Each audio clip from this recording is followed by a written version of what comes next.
Hola a todos, bienvenidos a esta videoprepa del Centro de Estudiantes de Ingeniería Mecánica. En esta primera videoprepa para el curso de Mecánica de Fluidos 1 vamos a estar trabajando el tema de viscosidad.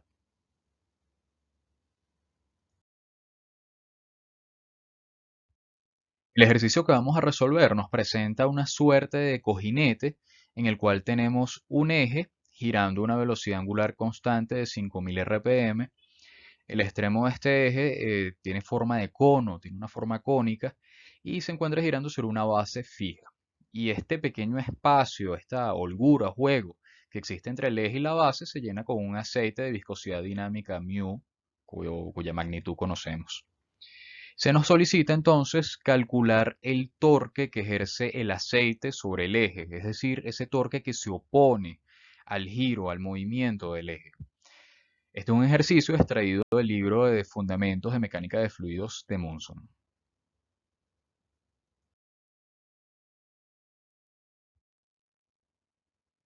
En primer lugar, podríamos empezar preguntándonos qué está sucediendo con el eje. ¿Qué está sintiendo este eje que se encuentra girando con una capa de aceite, con una capa de fluido alrededor? Vemos entonces que para la porción cónica del eje, es decir, la porción que está en contacto directo con el fluido, tenemos a nuestro cono girando en esta dirección y por lo tanto el fluido se va a oponer a este movimiento, va a ofrecer resistencia a que el eje gire de esa manera. Entonces, sobre cada diferencial de área, sobre cada elemento de superficie del cono, vamos a tener que el fluido va a ejercer un diferencial de fuerza de F. Este diferencial de fuerza de F va en la dirección tangencial y cada uno de ellos va a producir un momento con un brazo R respecto al eje de giro del cono. Entonces, si queremos conocer el torque neto, el torque total que el fluido ejerce sobre el sólido, debemos integrar los momentos que cada uno de estos diferenciales de fuerza producen sobre el cono. De manera que vamos a tener la siguiente expresión. Nosotros sabemos que el torque se define como R cruz F. Este producto vectorial también por definición es el módulo del primero, módulo del segundo, seno del ángulo entre ellos, pero el vector R y el vector dF son perpendiculares entre sí. El vector R va en la dirección radial y el vector dF es tangencial. Luego tenemos que el torque será sencillamente la integral de R de F. Ahora bien, este diferencial de fuerza lo vamos a escribir en términos de los esfuerzos cortantes que se producen en la interfaz entre esa cara de contacto del sólido con el fluido. Es decir, que el diferencial de fuerza va a ser tau por un diferencial de área. Sustituyendo esto, nos queda que la expresión que vamos a desarrollar, la integral que vamos a resolver, es R tau por un diferencial de área integrados sobre toda el área de la superficie lateral del cono, es decir, toda esta superficie que está en contacto con el fluido.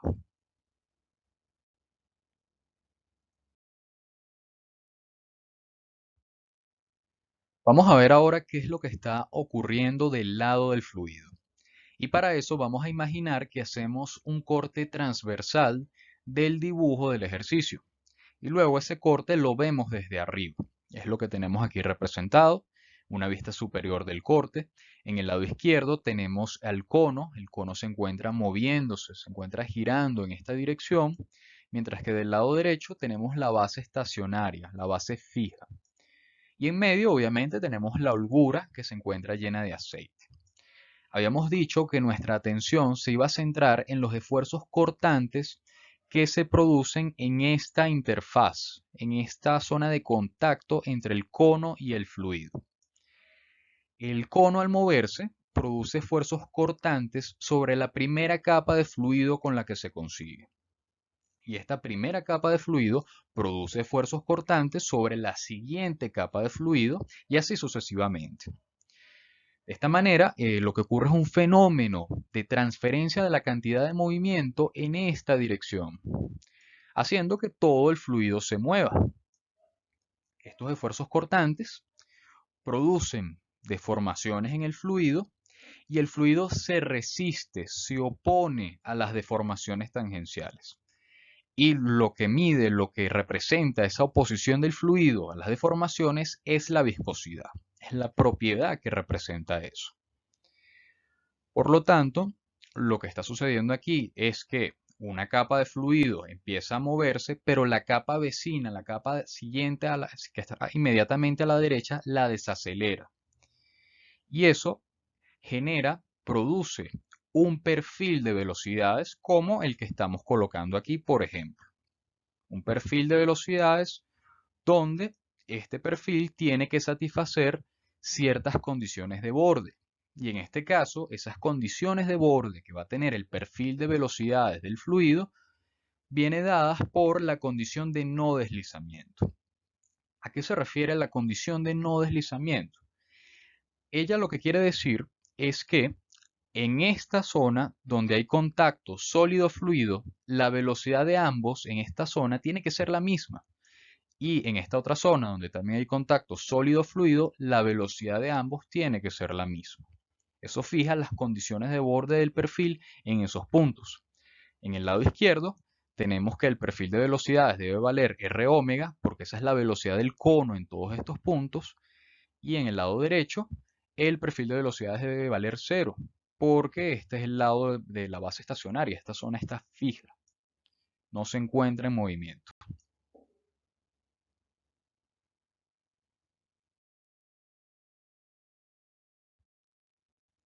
Hasta ahora en el lado del fluido hemos hablado principalmente de esfuerzos cortantes y de un perfil de velocidades. Pero ¿cómo se relaciona todo esto?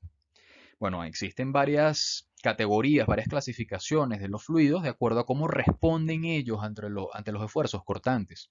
Y la más conocida es la de fluido newtoniano. En los fluidos newtonianos, los esfuerzos cortantes son directamente proporcionales al gradiente del perfil de velocidad. Y esta constante de proporcionalidad es precisamente la viscosidad dinámica μ del fluido. Para ilustrar mejor esto, veamos el mismo dibujo que teníamos antes. La dirección T representa la dirección de flujo, la dirección en la cual se mueve el fluido.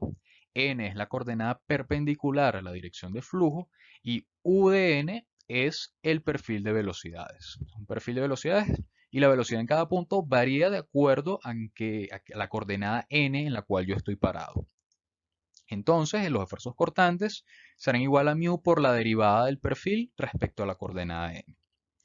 Hasta ahora no hemos hablado de la forma que tiene el perfil de velocidades. Yo lo he dibujado lineal, pero esto no es así en realidad. El perfil de velocidades en general es curvo y tiene una forma que analíticamente es muchas veces difícil de determinar.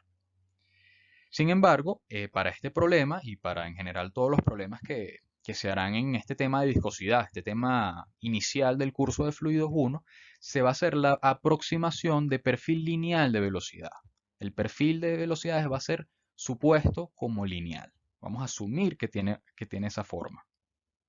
Esto lo podemos hacer porque la holgura, ese espacio que está lleno de aceite de espesor delta, es bastante pequeño. Comparamos delta con el radio de giro del cono, vemos que esa holgura es bastante pequeña y podemos hacer esa aproximación.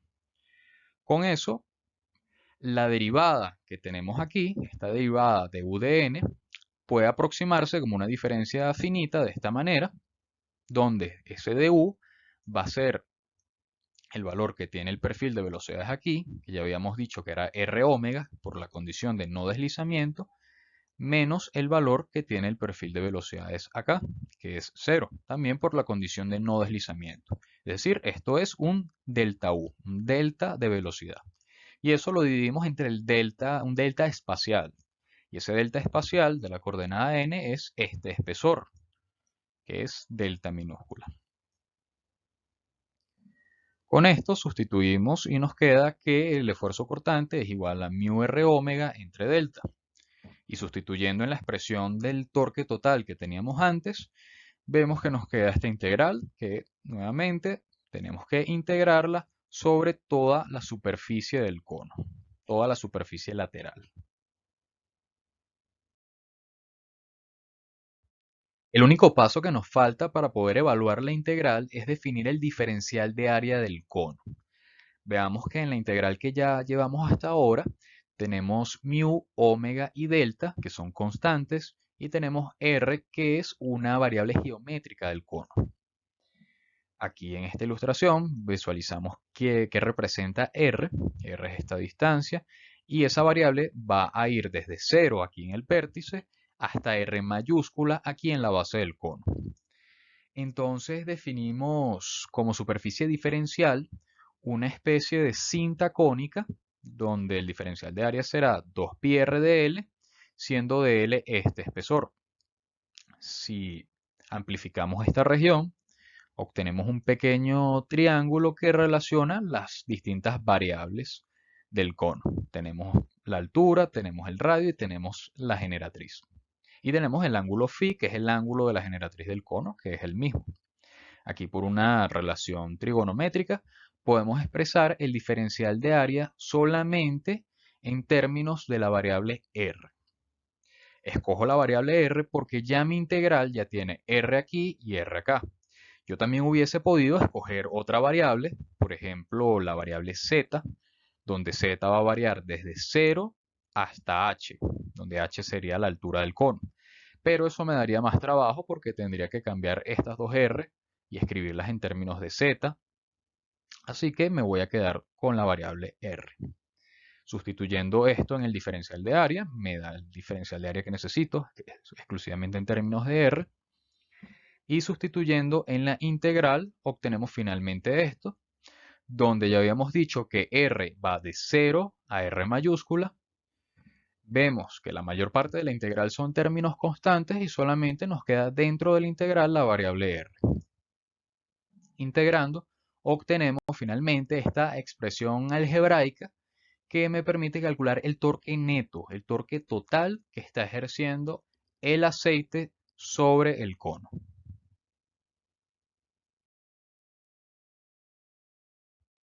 Lo único que nos falta es evaluar nuestra expresión con los valores que nos está dando el ejercicio. Recordemos que este es un ejercicio en unidades inglesas, por lo que hay que ser un poquito más cuidadoso de lo normal.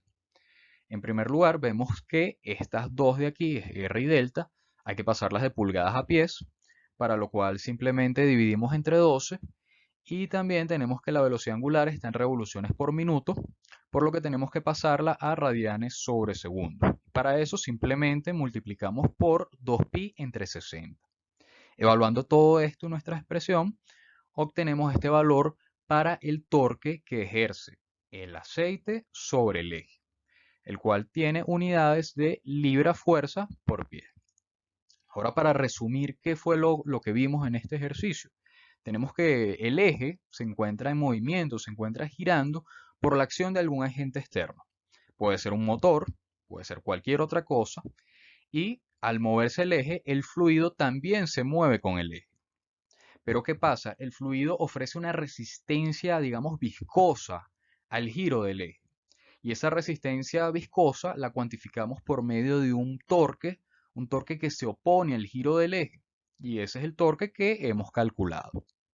De manera tal que el torque externo sobre el eje se equilibrará con el torque que ofrece, que hace el fluido sobre el eje, y eso al equilibrarse hace que el eje gire con velocidad constante de 5000 RPM, de 5000 revoluciones por minuto. Espero que esta videoprepa del Centro de Estudiantes de Ingeniería Mecánica les haya sido útil, les haya sido de provecho y nos vemos en una próxima videoprepa. Muchas gracias.